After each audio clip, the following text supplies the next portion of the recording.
direitos fundamentais. Começaremos pelo direito à vida, vamos seguir pelo direito à habilitação, reabilitação, direito à saúde, direito à educação. Esses direitos, 10 direitos que a gente vai tratar aqui ao longo da lei, eles são as garantias da pessoa com deficiência de ter a participação plena na sociedade. É reafirmar algo que às vezes nem precisava ser dito, mas a gente está aqui para reafirmar e garantir que não haverá obstáculos na participação social, na inclusão social da pessoa com deficiência. Você que está do outro lado, já está preparado para essa parte da nossa aula? Vamos conversar então sobre os direitos fundamentais. Dá uma olhada na tela, olha aí, título 2 dos direitos fundamentais. O primeiro dos direitos está aqui no capítulo 1, que é o direito à vida.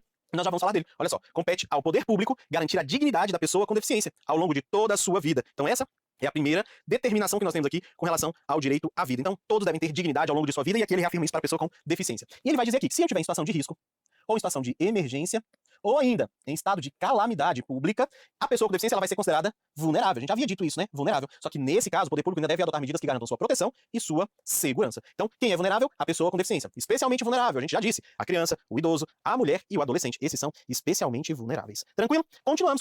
Ele vai dizer que a deficiência não poderá deixar que a pessoa com deficiência seja obrigada a se submeter a algumas coisas. Então, a pessoa com deficiência ela não pode ser obrigada a se submeter, seja a intervenção clínica ou cirúrgica, ou a tratamento ou institucionalização forçada. Não pode ser obrigada a essas duas ações. Na situação de curatela, e aí a gente vai falar agora da palavra consentimento. Qual é a regra do consentimento? A regra que o consentimento tem que ser livre, prévio e esclarecido. E que a pessoa com deficiência deve ter o maior grau de participação nas decisões. Essa é a regra. Porém, a gente vai tratar de uma exceção, beleza? Uma exceção. Qual é a exceção, professor Carlinhos? A exceção está aqui na situação de curatela. O que é curatela, professor Carlinhos? É um instituto temporário, por tempo determinado, tudo bem? Então, é uma situação extraordinária, onde alguém vai ajudar a pessoa com deficiência com relação aos seus direitos negociais e patrimoniais, tudo bem? O consentimento da pessoa com deficiência, então, poderá ser suprido na forma da lei. Professor Carlinhos, o que é suprido? Provido, reposto, completado, abastecido. Então, o que é isso? Ele pode ser utilizado aqui também do curador, esse consentimento, para que se chegue à ação, final. O curador pode participar deste consentimento, suprindo aí, ajudando nessa decisão, nessa participação da pessoa com deficiência. Então, estamos falando de uma exceção e não de uma regra, tá? O consentimento está aqui a regra. O consentimento é livre, prévio, esclarecido da pessoa com deficiência. E sempre deve ter consentimento para tratamento, procedimento, hospitalização e pesquisa científica. Mas cuidado aqui na pesquisa científica. Por quê? Em situação de curatela, deve ser assegurado sempre a maior participação, maior grau possível para obter este consentimento. Lembra lá do suprir? Então, sempre deve garantir o maior grau de participação possível da pessoa com deficiência. E no caso da pesquisa científica, a gente tem que tomar um cuidado. Se a pessoa está em situação de tutela ou de curatela, ela não deve ser o alvo da pesquisa científica, exceto se não houver condição similar para outra pessoa participar. Tudo bem? Então aqui há uma excepcionalidade desse consentimento. Se está em tutela ou curatela, a ideia é que não participe da pesquisa científica, exceto se o benefício próprio, se não houver condição similar. Tudo bem? Vamos lá. A pesquisa científica envolvendo pessoa com deficiência em situação de tutela ou curatela, como a gente conversou, deve ser realizada em caráter excepcional. Apenas quando houver indício de benefício direto para a saúde da pessoa com deficiência ou para a saúde de outras pessoas. E desde que não haja outra opção de pesquisa eficaz comparável com o participante não tutelado ou não curatelado. Então, é a exceção fazer pesquisa científica para quem está em situação de tutela ou curatela. E, para finalizar aqui o direito à vida, é uma exceção também. A pessoa com deficiência somente será atendida sem o seu consentimento livre, prévio e esclarecido quando, em caso de risco de morte ou de emergência em saúde, resguardado seu superior interesse, adotado salvaguardas legais cabíveis. O que é isso, professor Carlinhos? Vamos lá. Pessoa com deficiência andando pela rua, cai, bate a cabeça e fica desacordada. A gente liga pro SAMU, vem cá, ajuda a gente e tal. O SAMU chega. Ele vai esperar a pessoa com deficiência acordar, ter ali um pensamento claro, livre, prévio, esclarecido para levá-la para um tratamento, para reconhecer o que aconteceu? Claro que não, né? Ali há um risco de morte. Então, o socorrista vai pegar a pessoa com deficiência e vai levar para o hospital e vai promover todo tipo de tratamento ou qualquer forma de tratamento para garantir a vida dessa pessoa. E aí, obviamente, vai ter a salvaguarda legal para esse atendimento. Mas é a única exceção do consentimento. Então, sem consentimento, quando houver risco de morte, e aí então a pessoa com deficiência vai ser levada para esse tratamento sem consentimento e vai ser ali tratada para que esteja viva, para que mantenha-se a vida, que é sempre a busca que nós temos com todas as pessoas, né? Não é só a pessoa com deficiência. Outra pessoa sem deficiência que acontece a mesma coisa, cai desacordada, ninguém espera ela para fazer algum tipo de tratamento, né? Então, é só reafirmando para que você também possa ter essa certeza. Vamos então aqui à regra do consentimento. Regra, ele é livre, prévio e esclarecido. Prévio antes de tratamentos, pesquisas, hospitalizações, cirurgias, tudo isso, tá legal? Ele pode ser suprido na situação de curatela. E somente não é utilizado quando há um risco iminente de morte. Fechado isso? Direito à vida, todos temos o direito à vida, o Estado deve garantir o direito à vida da pessoa com deficiência com dignidade. Em situação de calamidade pública, estado de emergência, essas pessoas são consideradas vulneráveis e o Estado deve garantir a elas proteção e segurança. Tranquilo? Resumimos aqui o direito à vida, vamos seguir em frente agora, vamos falar do direito à habilitação e à reabilitação. Professor Carlinhos, o que é isso? A habilitação e a reabilitação têm como objetivo extrair da pessoa as melhores condições que ela possa ter, para que amplie-se a autonomia, a dependência dessa pessoa possa ser reduzida. Por quê? Se ela se habilita, eu vou extrair dela aquelas habilidades que ela às vezes não conhecia. Então ela pode passar por um processo de habilitação para aprender mais e fazer mais ações que aumentem sua autonomia. Reabilitar é aquele que se tornou deficiente e que perdeu habilidades que tinha. Então vou resgatar habilidades ou vou propor novas habilidades a partir do processo de deficiência. Habilitação e reabilitação é também um dever do poder público, que vai o fazer, obviamente, junto com o sistema de assistência social, o Sistema Único de Assistência Social SUAS e o Sistema Único de Saúde, o SUS. Os dois devem agir aí de maneira integrada para a promoção da habilitação e da reabilitação. Vamos juntos? Olha lá, capítulo 2, direito à habilitação e direito à reabilitação. O processo de habilitação e de reabilitação é um direito da pessoa com deficiência. E qual é o objetivo desse processo? O objetivo dele é o desenvolvimento de potencialidades, talentos, habilidades, aptidões físicas, cognitivas, sensoriais, psicossociais, atitudinais, profissionais e artísticas que vão ter como objetivo a conquista da autonomia da pessoa com deficiência e a sua participação social em igualdade de condições e oportunidades com as demais pessoas. Então eu quero desenvolver ao máximo essa pessoa para que ela tenha uma vida mais tranquila ao longo de sua preparação. Tranquilo? Essa é a ideia do processo de habilitação e de reabilitação. O processo que foi mencionado no artigo 14, esse processo de habilitação e reabilitação, vou colocar assim, ó, habilitação e reabilitação, ele vai sempre se basear em uma avaliação multidisciplinar das necessidades, das habilidades e das potencialidades de cada pessoa. E cada pessoa vai ter um processo diferente nessa habilitação e nessa reabilitação. As pessoas não são iguais, elas não são iguais. Então, por isso é preciso entender cada uma delas. Então, o que a gente vai observar? Então, vamos lá. Diagnóstico e intervenção precoce. Quanto antes a gente souber, melhor. Mais fácil vai ser resgatar essa pessoa e as suas habilidades. Beleza? Adoção de medidas para compensar a perda ou limitação funcional, buscando o desenvolvimento de aptidões. Então, sempre compensar o que foi perdido ou a limitação que é imposta pela deficiência. Quando a gente compensa isso, a gente consegue alcançar mais aptidões. Atuação de forma permanente, integrada e articulada de políticas públicas que possibilitem a plena participação social da pessoa com deficiência. As políticas públicas, então as ações que o Estado vai tomar, sempre devem ter como foco a inclusão da pessoa com deficiência, a sua participação na sociedade. Oferta de uma rede de serviços articulados, que tenham atuação entre os setores, intersetorial. Todos devem trabalhar juntos em diferentes níveis de complexidade para atender às necessidades específicas das pessoas.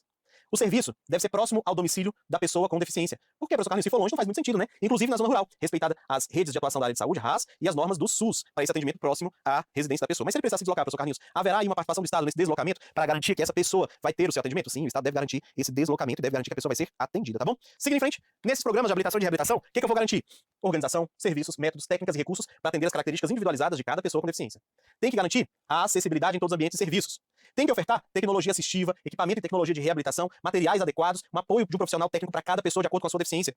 Uma capacitação contínua do profissional para participar desse programa, porque é aquele que vai estudar e vai se preparar ao longo do tempo para que possa cada vez mais alcançar as habilidades que essas pessoas possam desenvolver.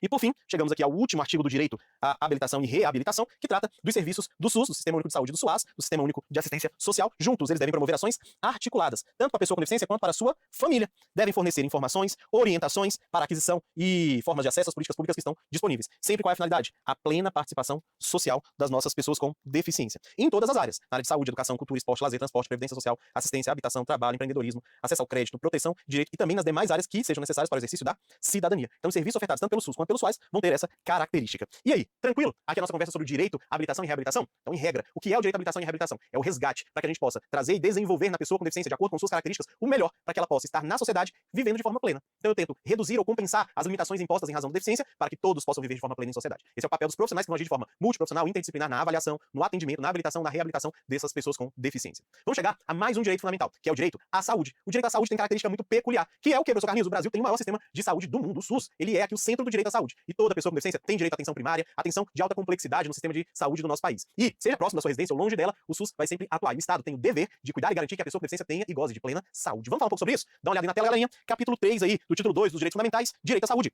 É assegurada a atenção integral à saúde da pessoa com deficiência, em todos os níveis de complexidade, através do SUS, garantindo à pessoa com deficiência acesso universal e acesso igualitário às políticas e ações que são desenvolvidas por este sistema. É assegurada a participação da pessoa com deficiência aonde? Na elaboração das políticas de saúde que a elas serão destinadas. A pessoa com deficiência vai participar da elaboração dessas políticas. Então, pessoas com e sem deficiência vão estar envolvidas nessa elaboração, mas é importante que a pessoa com deficiência participe, porque é ela que sabe onde o sapato aperta, ela que vai saber qual é a melhor forma de atendimento para que a gente possa ter uma garantia de atendimento com qualidade para essa pessoa. Além disso, é assegurado atendimento segundo normas éticas e técnicas dos profissionais de saúde. Eles vão regulamentar as ações que esses profissionais vão ter. Para quê? Para que os direitos e as especificidades da pessoa com deficiência sejam garantidas, especialmente a sua dignidade e a sua autonomia. Então, todos os profissionais da educação conhecem, têm aí a regulamentação para o atendimento da pessoa com deficiência, garantindo sua dignidade e sua autonomia. Esses profissionais que prestam assistência, especialmente nos processos de habilitação e de reabilitação, eles vão ter capacitação inicial, uma formação inicial e, obviamente, formação continuada para continuar a atender a pessoa com deficiência. As ações e os serviços, eles devem assegurar o quê? O que mais cai está aqui. São 9 ações que foram descritas no nosso artigo 18, que devem ser asseguradas no trabalho aí do direito à saúde. A primeira delas é o diagnóstico e a intervenção precoce, realizado por equipe multidisciplinar. Se você se lembra, aqui também aparecia lá no direito à habilitação e reabilitação. Se você se lembra, isso também estava lá, essa ideia de diagnóstico e intervenção precoce. Inclusive tem uma questão que fala isso, só que aqui ele complementa. Ele diz, realizado por equipe multidisciplinar, tá bom? Sempre que possível, o quanto antes esse diagnóstico deve ser realizado e a intervenção para garantia de habilitação, reabilitação e garantia de saúde plena da pessoa com deficiência. Vamos seguir. Serviço de habilitação e de reabilitação, sempre que necessário, para qualquer tipo de deficiência, inclusive para a melhor condição de saúde e de qualidade de vida da pessoa com deficiência. Todos devem ter a melhor condição de saúde e de qualidade de vida possível. Atendimento domiciliar multidisciplinar, tratamento ambulatorial e também de internação. O SUS deve garantir todos esses tipos de atendimento. Campanhas de vacinação. A gente já tem, né, uma campanha de imunização no nosso país, também deve ser garantido à pessoa com deficiência. Atendimento psicológico para a pessoa com deficiência e também para seus familiares e atendentes pessoais. Todos podem ter aí esse atendimento psicológico. Para quê, Carlinhos? Para o melhor atendimento da pessoa com deficiência. Garantia de dos seus direitos. Respeito à especificidade, à identidade de gênero, orientação sexual da pessoa com deficiência, é ela que vai se organizar para estar bem dentro deste processo. Então, eu preciso respeitar a diversidade de gênero e de orientação sexual. Quem mais, professor Carlinhos? Atenção sexual e reprodutiva, incluindo aqui a pessoa com deficiência, o seu direito à fertilização assistida. Todos devem ter esse direito.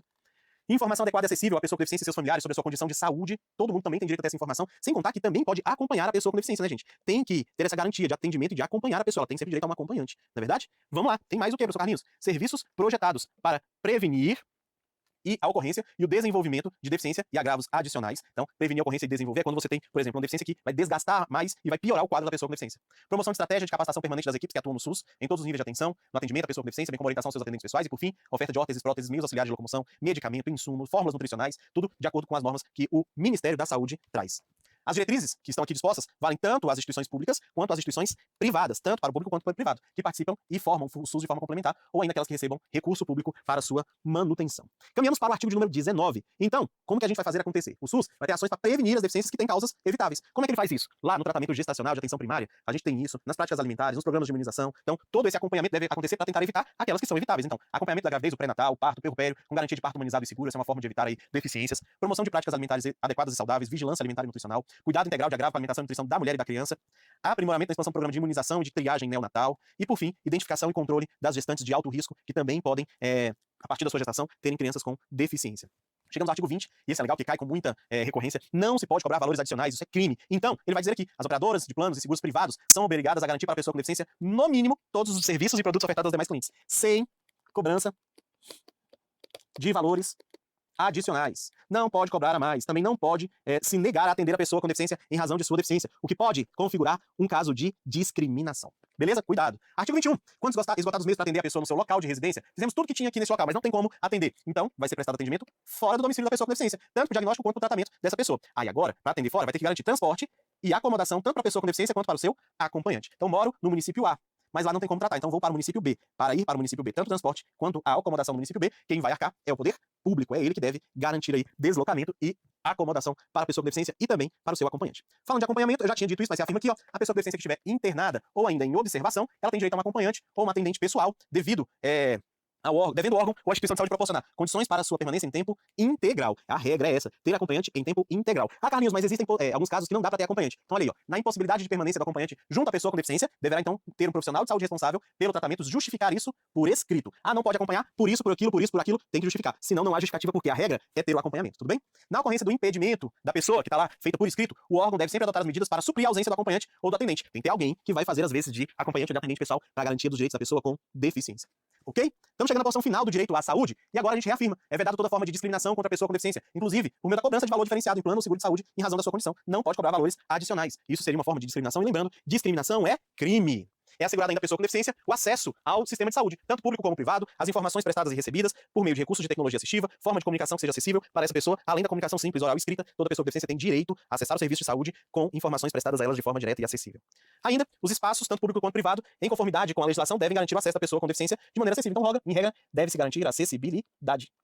Mediante remoção de barreiras, com projetos de ambientação de interior e de comunicação que atendam às deficiências físicas, sensoriais, intelectual e mental. As origens das deficiências todas devem ser atendidas e devem ser acessíveis os espaços onde essas pessoas vão estar. E por fim, os casos de suspeita ou de confirmação de violência praticada contra a pessoa com deficiência tem que ter o quê? Notificação compulsória pelo serviço de saúde, tanto público quanto privado. E noticia para quem? Polícia, Ministério Público e o Conselho dos Direitos da Pessoa com Deficiência da localidade, que vai tomar as devidas providências. Tudo bem? E o que é violência? Beleza? Violência é qualquer ação ou omissão que seja praticada em local público ou privado, que cause morte, dano ou sofrimento físico ou psicológico à pessoa com deficiência. Todas as vezes que o profissional reconhecer essa violência, deve ele, então, fazer a notificação compulsória. Direito à saúde é um direito de todas as pessoas, exercido pelo SUS, também aí a pessoa com deficiência nos mais diversos graus de complexidade, com atenção integral, desde lá da geração desse bebê, né, desde lá do pré-natal, do parto, puerpério, a gestante é acompanhada, aspectos nutricionais, as formas de acompanhamento aí através das campanhas de imunização, o atendimento dessa pessoa, quer seja no seu local de domicílio ou fora dele, garantindo transporte, acomodação à pessoa com deficiência e seu acompanhante, tudo isso está aqui no direito à saúde. Direito reafirmado aqui na lei, mas também que é extensível aí às pessoas sem deficiência. Mas, ó, se apegue aos detalhes que fomos conversando aqui, como, em caso de internação ou observação, ter uma acompanhante em tempo integral, quando não tiver, tem que justificar por escrito, tem que ter alguém para acompanhar e garantir as condições dessa pessoa com deficiência, tem que ter aqui atendimento para essa pessoa, para reconhecer, fazer diagnóstico e intervenção precoce, tentar evitar as causas evitáveis de deficiência, tudo isso está aqui no direito à saúde, e espero que você tenha registrado tudo por aí. Eu vou ficando por aqui. No próximo bloco eu volto já falando do direito à educação. Muito obrigado pela sua atenção qualificada neste bloco. Estaremos juntos na próxima aula. Um forte abraço e até breve.